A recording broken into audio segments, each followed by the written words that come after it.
എണ്ണമില്ല നന്മകൾ എന്നിൽ ചൊരിയും വന്ദയയെ ഓർക്കുമ്പോൾ നന്ദിയല്ലാതൊന്നുമില്ലപ്പാ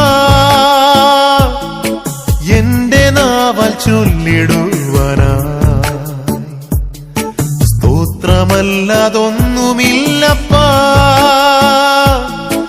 എന്റെ നാവാൽ ചൊല്ലിടുവാനായി. ദൈവനാമം മഹത്വപ്പെടട്ടെ. ഈ നല്ല പ്രഭാതത്തിനായി ദൈവത്തിന് സ്തോത്രം പറയുന്നു. ഇന്ന് നോമ്പിൻ്റെ 7-ാം ദിനം. സമാധാനമുണ്ടാക്കുന്നവർ ഭാഗ്യവാന്മാർ, അവർ ദൈവത്തിൻ്റെ പുത്രന്മാരെന്ന് വിളിക്കപ്പെടും.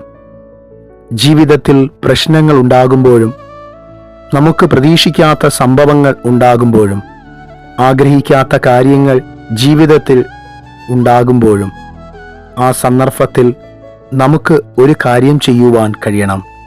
നമ്മുടെ മനസ്സിനെ വിശാലതയാക്കണം. ചിലപ്പോഴൊക്കെ സമാധാനം എന്നത് ഒരു വ്യക്തിയാകാറുണ്ട്. കർത്താവ് പറഞ്ഞു, എൻ്റെ സമാധാനം ഞാൻ നിങ്ങൾക്ക് തന്നേച്ചു പോകുന്നു. ജീവിതത്തിൽ മറ്റ് എന്തിനേക്കാളും ഉണ്ടാകേണ്ടുന്നത് സമാധാനമാണ്.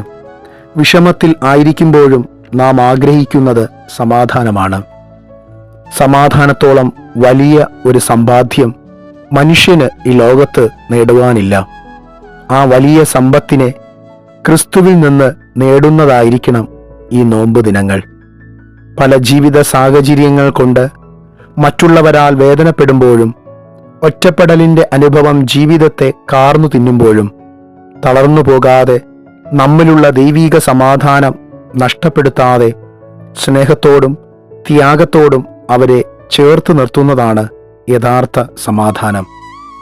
ഈ ലോകം സമാധാനത്തിനു വേണ്ടി മദ്യത്തിൻ്റെയും ലഹരിയുടെയും പിന്നാലെ ഓടുമ്പോൾ, പ്രിയരെ, ക്രിസ്തുവിലുള്ള നിത്യമായ സമാധാനത്തിൻ്റെ ലഹരിയെ തിരിച്ചറിഞ്ഞ് ക്രിസ്തുവിനോടൊപ്പം നമ്മുടെ ജീവിതത്തെ ക്രമപ്പെടുത്തുവാൻ സാധ്യമാകണം. ഗദശമനയിൽ മഹാപുരോഹിതദാസന്റെ കാതുവെട്ടിയ പത്രോസിന്റെ മുമ്പിൽ ക്രിസ്തു ശാന്തതയോടെ നൽകിയ പാഠമാണ് സമാധാനത്തിൻ്റെ സുവിശേഷം. ആ സുവിശേഷത്തിൻ്റെ ഓഹരിക്കാരായി തീരുവാൻ ഈ നോമ്പിൻ്റെ ദിനങ്ങൾ നമുക്ക് കഴിയട്ടെ. അപ്രകാരം പരസ്പരം സമാധാനത്തെ പകർന്ന് ഒരുവനെ സ്നേഹിച്ച് നമുക്കൊരുമിച്ച് ഈ നോമ്പിൻ്റെ ദിനങ്ങളെ നമുക്ക് മുന്നോട്ട് നയിക്കാം. ദൈവം നമ്മെ ഏവരെയും സമൃദ്ധിയായി അനുഗ്രഹിക്കട്ടെ. ആമേൻ.